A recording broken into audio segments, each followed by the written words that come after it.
Ndabaramukije mwese mu izina rya Yesu Kristo. Turashimiye Imana Data wa twese kuri iri teka ridasanzwe duteye uno munsi gukoranira mu ngoro yayo.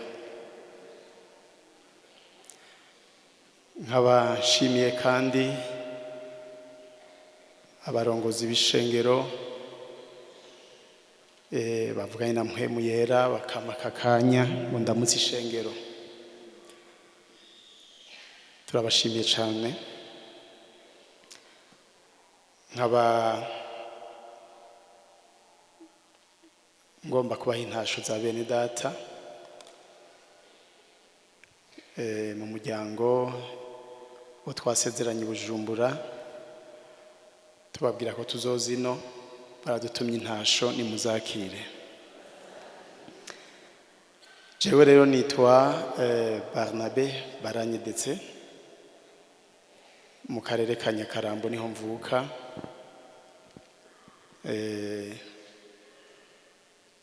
Ku bwiza bw'ahantu bita ku Rurimbi. Ndanezerewe umutima guhagarara imbere y'umugeni wa Kristo. Ndanezerewe.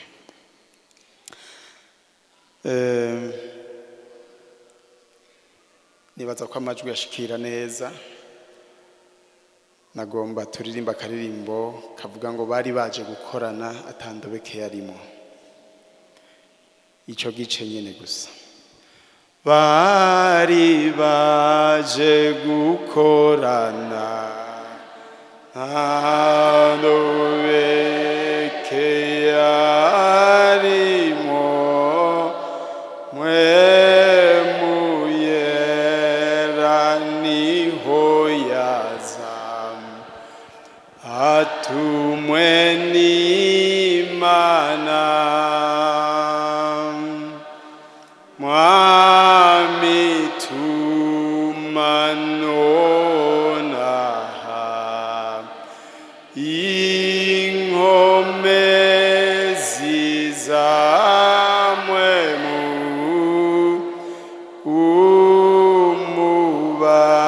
umubatizo nuyo ubatize wese. Turashimiye Imana nkuko twamaze kubivuga, kuba hehe imbere y'Imana.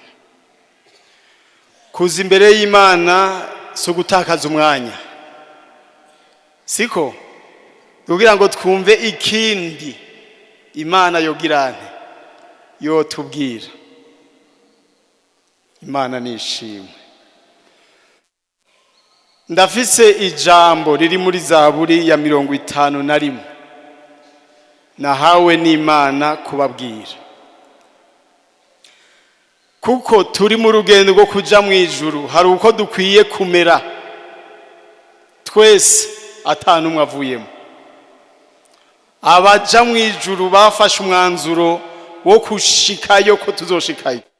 Hari uko dukwiye kumera twese, yaba muto mu myaka canke uwushaje, yaba ukenye canke utunze, yaba uwize canke utize. Hari uko Yesu Kristo, hari uko Imana igomba ko tumera, si uko none. Yego, nibutsa kandi gakorasi muzi kavuga ngo abana b'Imana ni beza, bambaye ubwiza bw'Imana. Abana b'Imana ni beza, bambaye ubwiza bw'Imana.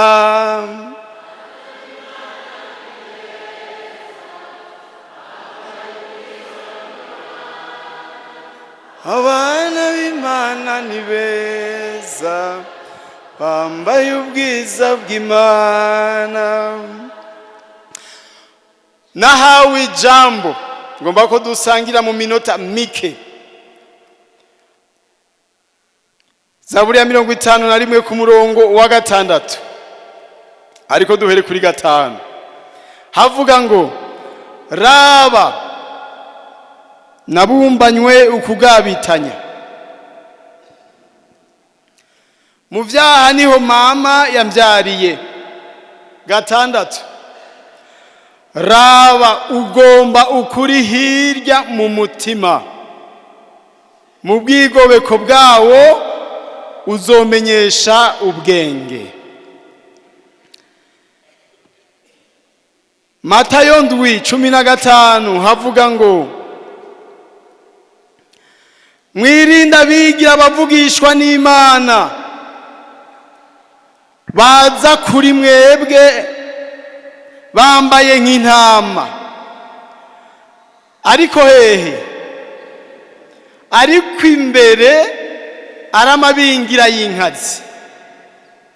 Nayo majambo y'Imana Imana yampaye ngo ndababwire. Fisi ijambo rivuga ngo imbere, amen, mu muntu ingene Imana igomba ko hamera. Yego. Fisi ijambo rivuga ngo imbere mu mutima, amen. Ndanezerewe kuko ndi mu rugendo, ndi kumwe n'abari mu rugendo rwo kuja mu ijuru. Tuganira ibyo duhuza, sibyo? Turabihuza twese, niyo ntumbero dufise, gushika mu ijuru. Imana ihabwa icubahiro. Nico cyatuzinduye, nico cyatuduganye, nico kidutera gusenga, nico kidutera kwisonzesha, nico kidutera guheba ibibi byose. Ariko hari igihe numva mu mutima ngomba kubwira ubwoko bw'Imana, Imana ihabwa icubahiro, ko bukwiye kuraba cyane cyane imbere. Kurujya mutwe w'amajambo havuga ngo, hajya muri Matayo 7 havuga ngo uburyarya siko gutungana. Raba Imana, yemwe shengero ry'Imana, abakozi b'Imana. Imana ntizoraba inyuma, Imana ntizoraba imyambaro, Imana ntizoraba ukireho, Imana ntiraba nk'uko abantu baraba. Imana iraba imbere mu mutima. Imana ishimwe, Imana ishimwe. Imana iraba imbere mu mutima. Gomba igisata kininiya gose, abantu bose bagire bati ndagize bwakeye. Imana ntirabuko, Imana ntirabuko, Imana ntiraba inyuma, Imana iraba mu mutima. Dawidi ahabwa ijambo ati, naho navyariwe mu vyaha binkurikirana umurango nijoro, binkurikirana nkuko Paulo yavuze ngo ndagowe ngomba gukora iciza, ariko ikibi kikantanga imbere. Naho biruko, Imana irabiki, igomba ukuri hirya mu mutima. Ndifuza muri mpwemu yera ko abana b'Imana baba beza, abantu muri quartier baba beza, abantu mu kibano baba beza, abakozi b'Imana tuba beza, tukagira ukuri ko mu mutima. Ivyo tuvuga bigasa n'ivyo dukora, ntitube nk'abafarisayo n'abanyabwenge b'ivyanditswe, kuko Imana igomba ukuri ko mu mutima. Yesu nahabwe icubahiro, amen. Abafise ukuri ko mu mutima izobajana mu ijuru, ariko abibesha bakagomba kuyagayaga inyuma gusa, bakinyegeza muri korale, mu bikorwa runaka, ariko mu mutima banyegeje ububi. Imana ntizobajana mu ijuru. Imana ishimwe. Narindi ahandi hantu nsinziriye, Imana iranyigisha aho hantu ntihari hafi yaho nari mvuye, irambwira ko abantu b'Imana bakwiye kwiga kubana nk'abantu b'Imana nyene, kubana nk'abaki mwige kubana nk'abantu b'Imana neza. Amen. Imana ishimwe. I'm very happy. Ndanezerewe cyane mu mutima kubabwirira ijambo Imana yampaye. Mugira ukuri ko mu mutima, mubane nk'abantu b'Imana. Imana izotujana mu ijuru nk'abantu b'Imana, nk'abakozi b'Imana. Saba ciba amahera namba, saba rondera ivyubahiro n'abakozi b'Imana. Imana ihabwe icyubahiro. Raba ngomba ukuri hirya mu mutima. Muzobamenyera kuvyo bama, muzobamenyera mu kibano.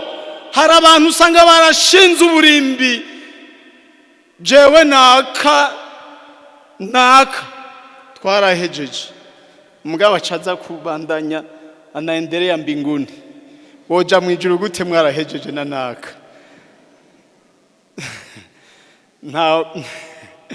Imana igomba ukuri ko mutima, kandi abantu b'Imana babane nk'abantu b'Imana. Siko muri none ahandi ijambo ry'Imana ngo yemwe muraba urukundo Imana yadukunze uko rungana, ko turiki abana b'Imana, ngo kandi niko turi. Muravyemera ko turi abana b'Imana? Mubane nk'abana b'Imana, mugire urukundo mu mutima, mugire ukuri mu mutima, muhinduke mu ngeso zanyu. Abana b'Imana ni beza, bambaye ubwiza bw'Imana. Abakozi b'Imana ni beza, bambaye ubwiza bw'Imana. Nta buryarya, siko gutungana, ariko imbere barahacoroye kubw'amaraso ya Yesu, bagendera mu kuri. Hapo sasa tuzoshika mu ijuru. Imana nibahezagire cyane. Imana nibahezagire. Imana irakoze. Reka dusenge rero, dusenge. Yesu urakoze, ndagushimiye. Urakoze kubw'amajambo yawe ubwiye ubwoko bw'Imana. Rai, haleluya, haleluya, haleluya, haleluya. Ntushake uburyarya mu ishengero ryawe, ntushake ibinyoma mu mitima y'abantu, ntushake ibintu byo gukayangana nk'imva zikuyengeje inyuma ariko imbere zuzuye amagufa. Ushaka ukuri ko mu mutima, ushaka abantu babana nyakubana bimeze nk'amavuta ya elayo. Compa ishengero, compa abakozi, compa abaririmbyi n'abakontakite babo, compa abantu b'Imana bakabana nk'abana b'Imana nyine. Haleluya. Raba n'ubwoko bw'ibera ukwabwo, bwitandukanije n'umubano mubi, bwitandukanije n'ibinyoma, ariko bubana n'ukuri n'ukugororoka. Biduhe bidushitseko kubwa mpwemu yera, udushoboze. Urakoze. Urakoze. Haleluya. Tubigusabye mu izina rya Yesu Kristo umwami wacu. Amen.